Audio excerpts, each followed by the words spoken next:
Okay, good. How are you? Oh, You look good. I like your Alexandria, good sweater. to meet. Thank you. Thanks.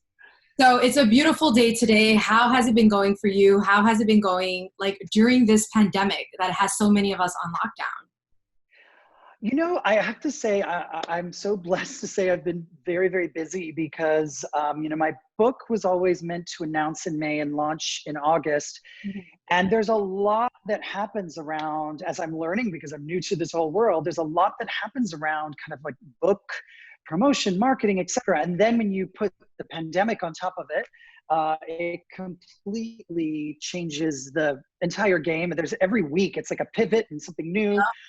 From doing, I was going to do a large launch event to now we're doing this really cool live signing digital event. And then I had to create these kind of boxes for different celebrities who are going to, and influencers who are going to attend the party and send it out. So I wanted to bring the experience into a box yeah, it's been very crazy. So It- I feel like I need more like 2 hours a day.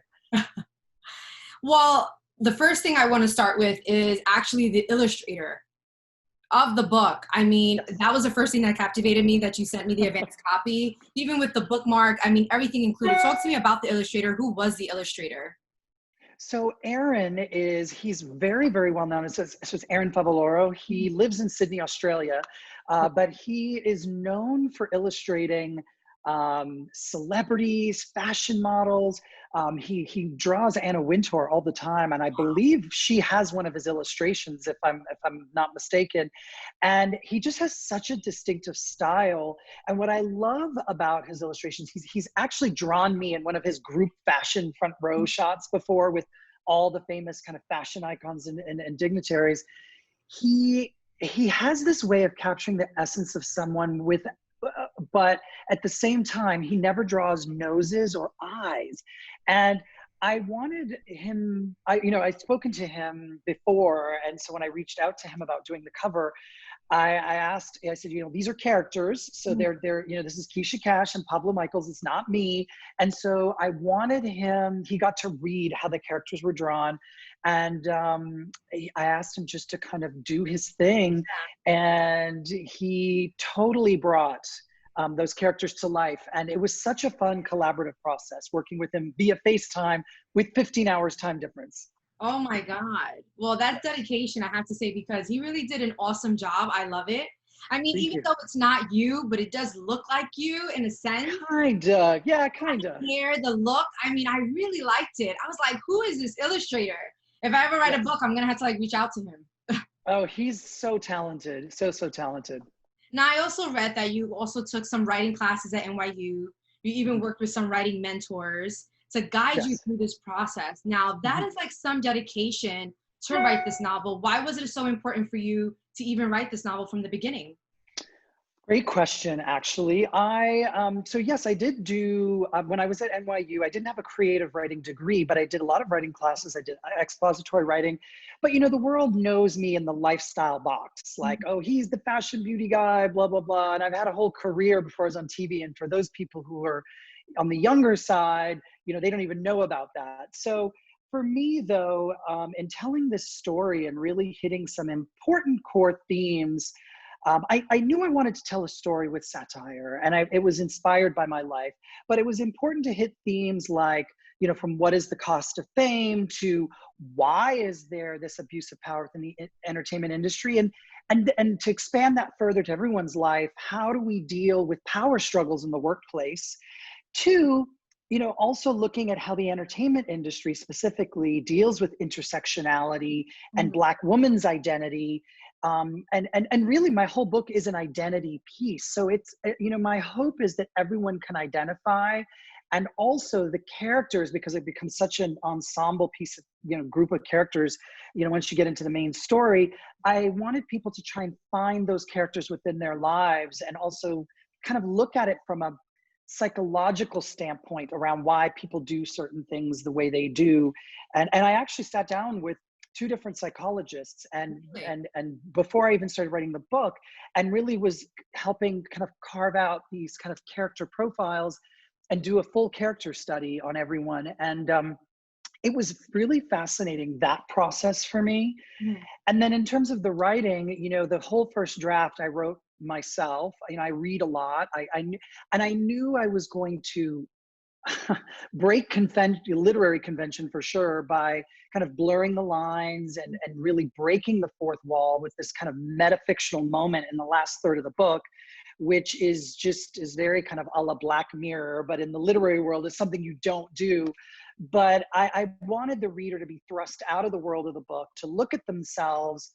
And at one point it becomes very meta on meta on meta. And I Yeah. knew I had to kind of create like a structure that, and the whole, that kind of upholds, these kind of core themes, Mhm. and kind of the satire and the humor is what carries it through. Because really in our world today, stories of substance always get overlooked for viral sensation. So I'm They like, okay, do. how do you hook in with this sense of kind of sensationalized, story? And when people read the book, probably the setup chapters, and they're learning about the world, they're like, oh, this is what I expected, da da da, no, it's funny, and da da da. But then when the main story starts, you're like, wait, what? Wait, what's going on? And then you get to the end and everyone tends to be like upside down. Really? But Okay. that was, and it's, and I love when people have that reaction. So that was my whole intent behind it. That's actually a way to actually intrigue the reader, which is like Mhm. interesting for me. Now, you spoke that you met with psychologists and different people. Was there anybody in particular that guided you through the process? I know in the beginning of the book you mentioned Marva Allen sharing your Mhm. pain through comedy. Can you elaborate a little bit more on that? Yeah, so in my acknowledgments, yes, I do talk about this whole idea of, I think we all, like, I think I said something like, if not Shakespearean, are we not all court jesters? Yes. Because I think that we learn the most about how to be humane to one another through comedy, and it kind of helps us laugh at what's going on, but also laugh at ourselves. But in a way, it helps us kind of swallow that tough pill of quote unquote reality. And Marva was great because ultimately I spoke to her. She was the one person that I explained kind of what I wanted to do, and I was going to break convention with this kind of metafictional moment and this whole thing. And I said, this is what I want to do. And she said, if anyone can do it, it's you. And so you should do it. And she encouraged me. Ultimately, I was doing the work, and then I wrote the first draft. And I was introduced to, I know a lot of different writers, but I was introduced to a woman who's published fiction, but she's primarily a creative nonfiction writer. And what I loved about her was just her advice. We connected. And so I took my first draft to her and said, I would love if you could give me an editorial, comments on my first draft. And it was just like, everything that she kind of pinpointed in on, it was like she just knew what I needed to do. So I said to her, I would love it. She was also actually a professor for about 20 years. So that was a plus, and a writing professor. And the other thing that was a real plus, she's never watched any form of reality programming at all. Really? So Okay.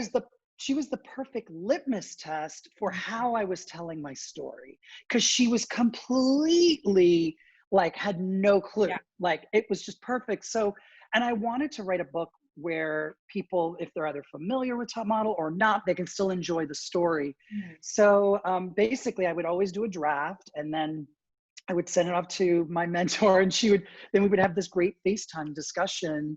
And she really kind of guided me and kind of pointed me in different directions, but it allowed me to do the work. So I learned a tremendous amount while doing every draft. And writing is really rewriting and rewriting and rewriting and rewriting. So yeah, It's such a long process. yes, it Now, is. even with this process, and depending on the story that you're telling, you can either gain new followers or you could lose people in your life, the closest ones Mhm. to you. Do you feel that you've had a little bit of both, or you just feel that you've gained a lot of new followers in this process? When you mean followers, because no one knew I was writing the book when I was writing it. What do you mean by followers? Like, friends and So your colleagues and stuff like that? friends, like colleagues, Yeah, people in the yeah, support group of writing this book. yeah. So there were so very few people who knew I was writing the book while I was writing it. I started the work in 2014 and outlining the characters and having all that fun stuff and meeting with psychologists. And by the way, one of the psychologists that I learned a lot from was Dr. Ramani Deversala, who I read both her books, by the way, and because she's an expert on narcissistic abuse, and she kind of focuses on, and she's out there she's a huge following because she's on like all the morning shows, and you should check her YouTube channel out and everything. But I wrote her a letter and she wrote back to me and we got to meet in person. And she's such an expert on kind of how people deal with narcissistic abuse and the difference between malignant narcissists and pathological narcissists. And it was just, I just learned a lot in helping to kind of assemble my characters. But ultimately, to answer your question, the people that did know I was writing, the difficult part for me was when I dove into the meat and potatoes of really writing these drafts out. And that was the bulk of 2018 and really the first 5 months of 2019. And, you know, especially when you're in those last drafts, you have to isolate. So I was writing like 6 days a week. I never understood writers before. They're all bougie. They got to lock themselves away. I thought it was all drama. Yeah. But you really need to, like, my phone was off. The alerts on my computer were off.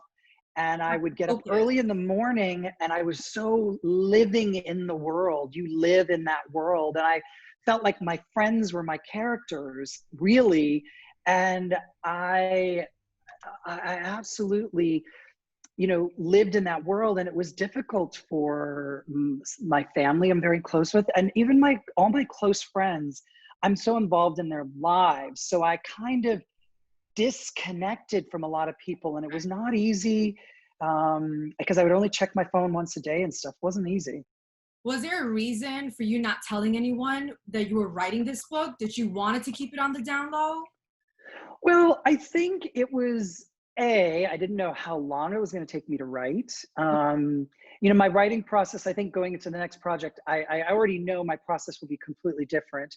So I didn't know how long it would take me to write it. And I felt like if I was talking about it, you never know what would get out there. Yeah. And I would hate that pressure for someone to say, oh, Jay's writing this book and it's way too premature. So that was number one. Number two, you know, I was finding myself in this process. I learned a lot about myself. And ultimately, the path to publication, once you're done with the book, is a whole other journey. It really is harder than writing the book, I think. Then it's certainly not as fun. And so, you know, you just don't know. So I felt like it was important for me to just not share. And then also those people that I did want to read the book, I wanted them to read my manuscript only when I really felt it was time to let go. Because no piece of anything creative is ever really finished. And in writing, I mean, you can take any classic and rewrite anything. Yeah, exactly. So it's like you at some point though, you have to get to a point with like, I think I gotta let go. You know, it's never done, but you gotta let it go. And only at that point, I did bring in a few close friends and other writers to read it. And that was like just way, yeah, they did. I was so nervous. Oh my gosh. Because I didn't know what to expect. You know, you're using kind of these few people as kind of a litmus test because I was really, you know, I didn't share it with anyone. And so I didn't know what anyone would think because I was really breaking some literary conventions, and who am I to do it? But I felt like I had to tell the story authentically the way I wanted to tell it. Absolutely. Now, you were on America's Next Top Model for, I believe, a total of 18 seasons. Mm-hmm. Yes. And you were a judge, the creative director. Now, was this book inspired by America's Next Top Model? Because I know that's going to be the number one question that people are going to be asking once this book comes out on August 3rd. Yes. So the book is absolutely inspired by my time on Top Model. It is not based on, and we have to remind everyone that it is fiction. Mm-hmm. But like all writers, we write what we know. So there are a lot of things where I kind of borrow a little more inspiration. And for the fans of the show, there are Easter eggs baked into the book. Like there'll be things that are recognizable that they saw or heard about. And that was important. You say that you have a chapter called The Meltdown? And Yes. I mean, America's Next Top Model came out, I think, when I was like in middle school. So I remember certain things. And I'm like, wait a minute, okay, a lot of this is familiar. And I know people are particularly going to ask about that chapter. Mhm. Was it particularly, so I can know at least? So Meltdown, the chapter Meltdown is inspired off of the famous Meltdown that has it is which I think goes on to still be one of the top memes and gifs on social media. Oh, absolutely. But yeah, but it obviously it's a little different, and the circumstances and everything else going on within that judging scene are different because they're part of the story. And it was really fun to weave in things that people would recognize into the world of fiction. And one of the writers that I have so many writers that I love, but like for instance Dan Brown, who I've read all of his books, even the books that his like every book he's ever written.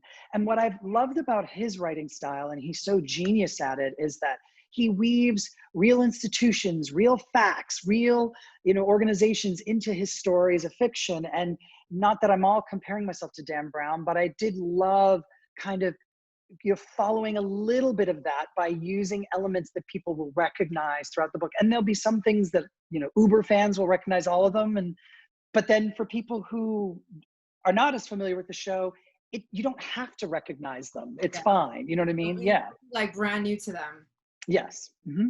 Now, because the show is so inspired by America's Next Top Model, does Tyra Banks have like positive comments about the book? Does she receive her advanced copy? Because I know so many people are going to be asking, like, does she like it? Is she a fan of it? So what can you say? Well, unfortunately, I don't know her thoughts on the book. So I've not sent her a copy. We don't, more kind of as of recently. The last time I saw her was just really about just under 3 years ago. Okay. So we don't have the relationship we once had for various reasons, which is really, unfortunate.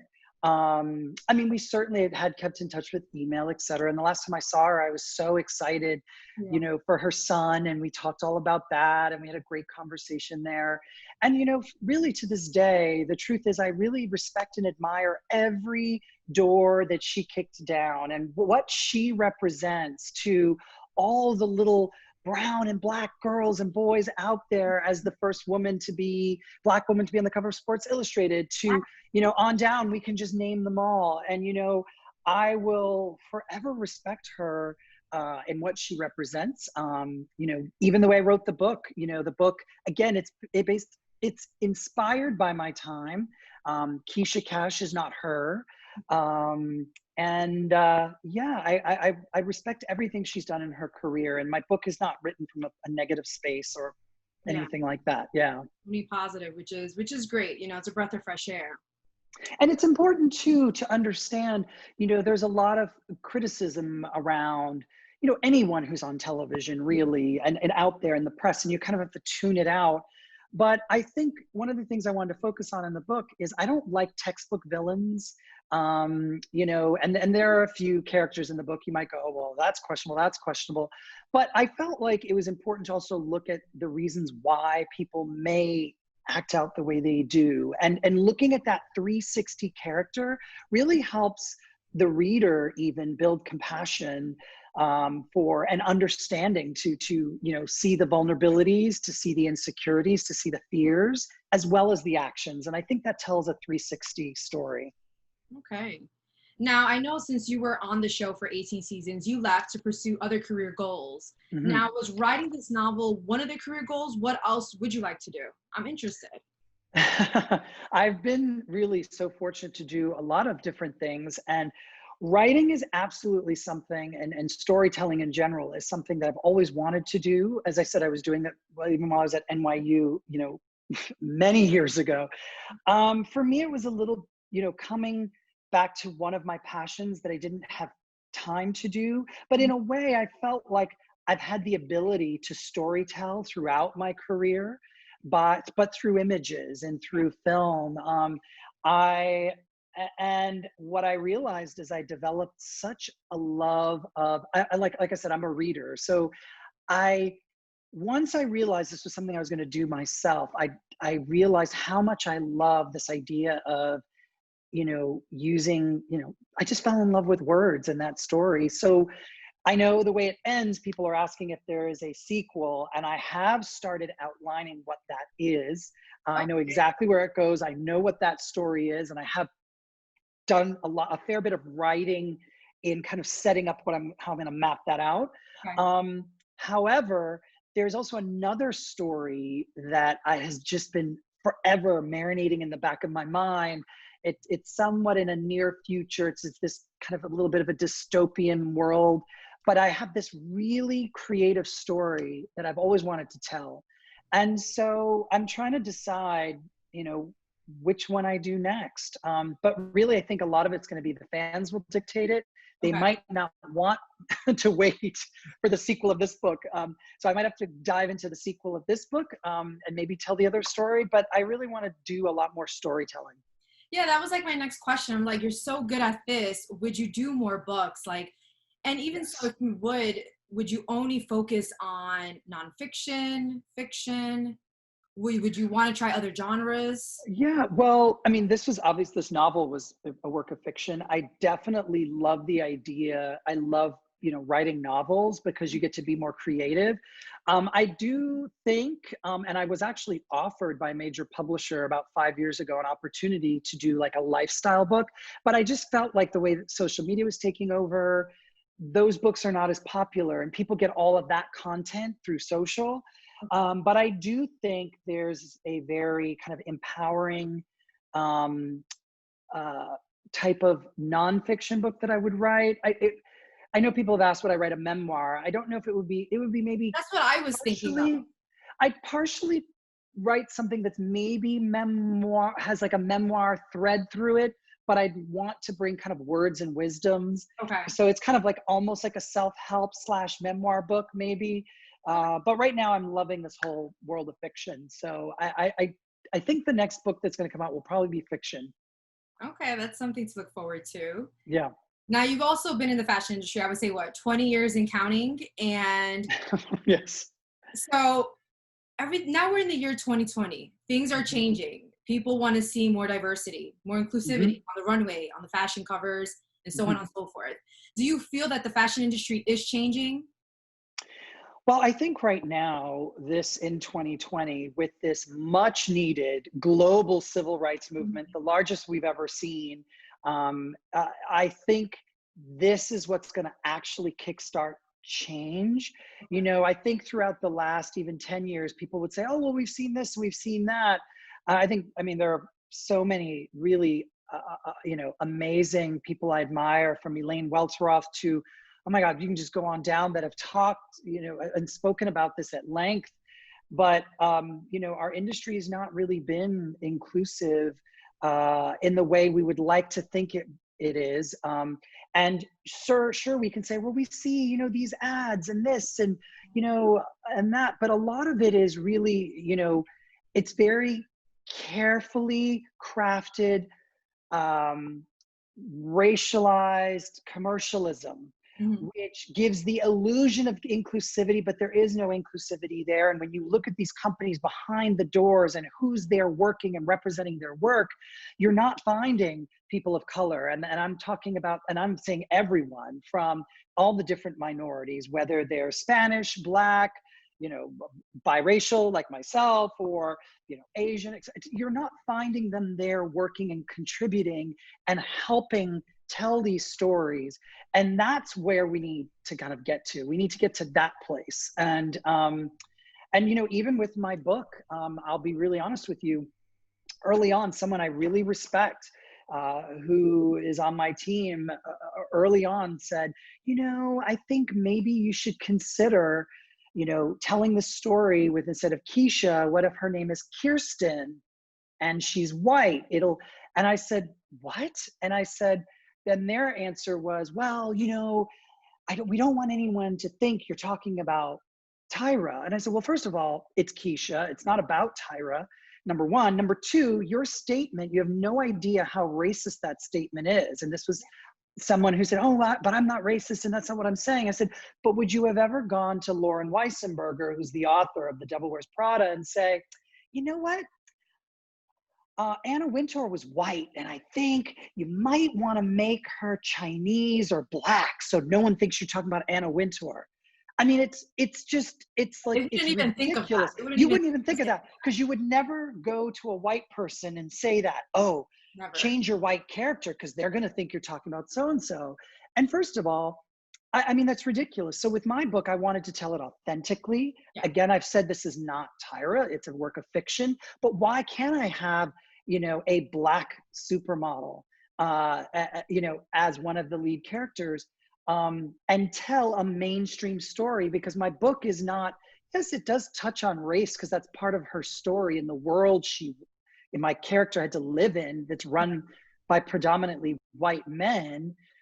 But my story is not a quote unquote traditional, it's not a black story. It's a mainstream story.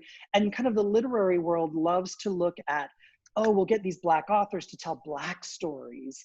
But if you write a mainstream story, well, a mainstream story then needs white characters. And I do have a balance of characters. There's every kind of race in there. Yeah, which I've noticed. Yeah, but it's not by any means like any one story. This is a story about human beings and how they interact, and it's a character-driven piece. It's not about race. But when that person said that to me, it really, really upset me because, because it doesn't. Yeah, you think of all the great books out there. No one ever went to them and said, change the rate. Like Primary Colors is a very popular roman clef. Did anyone say, oh, well, you got to change, the lead characters because you don't want people to think that that's Bill Clinton. You should make him black. No one says that. Yeah. Like, why would you say that then to someone who's a person of color? So I do think, to answer your initial question, if we have our representation from our communities within these institutions, people will realize why those statements are so kind of racist and just and offensive. them. Yeah. And it's like, I was speaking to a really good friend of mine who works for a very big corporation, and I won't say who or what, but, and he is black and he's in a senior position.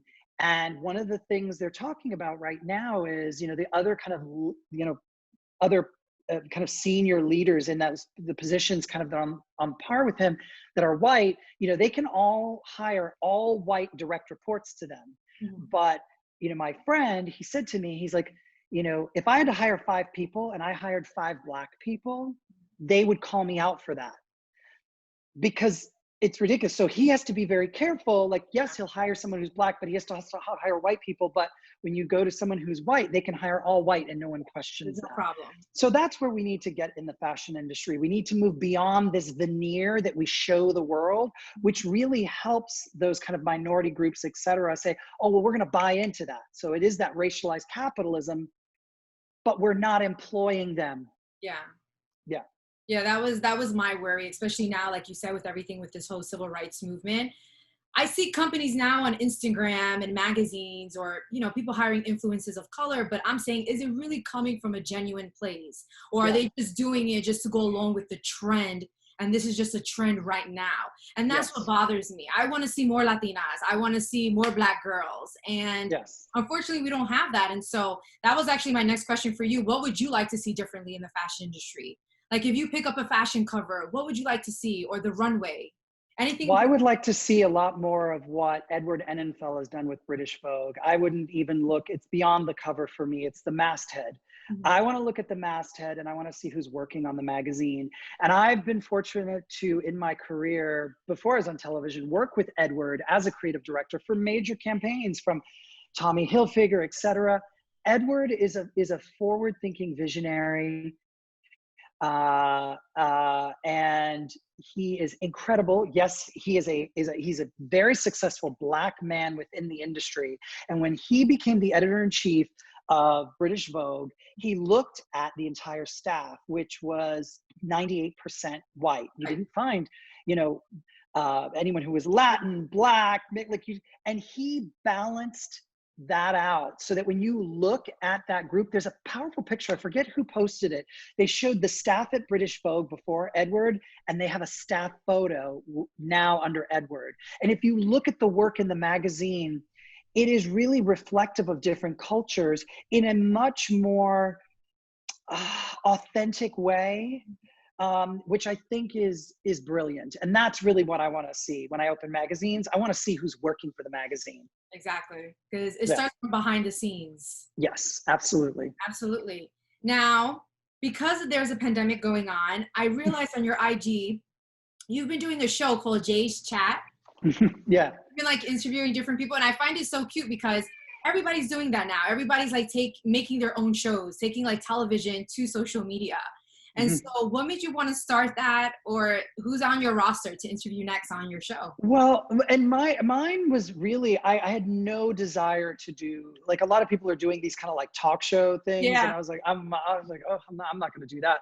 But it was really Miss J who first said to me, you know, we were talking on the phone, and you know, Top Model became this binge watch show for, you know, it was a top binge watch show on Amazon Prime and on Hulu because people wanted that nostalgia. And then you had this whole new audience of people tuning in to watch, you know, America's Next Top Model.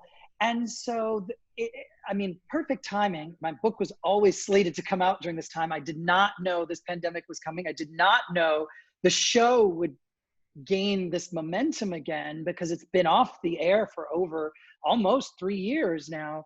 So I thought, well, this would be a great time to kind of walk down memory lane. We can just talk about, you know, and now we can legally talk about, you know, kind of the behind the scenes and the things that the fans don't know, because there are all these rumors out there, but there was no one out there kind of really clarifying them. So we decided like, we'll do a cycle every Friday at noon. We'll just take on a new cycle. And so every week, it started off with, you know, just Miss J. And then you know, Sutan wanted to do them because he was a beloved fan. So I just started I just have someone different every week. And like this coming Friday, I'm doing cycle 14. Krista White, who is the winner of cycle 14.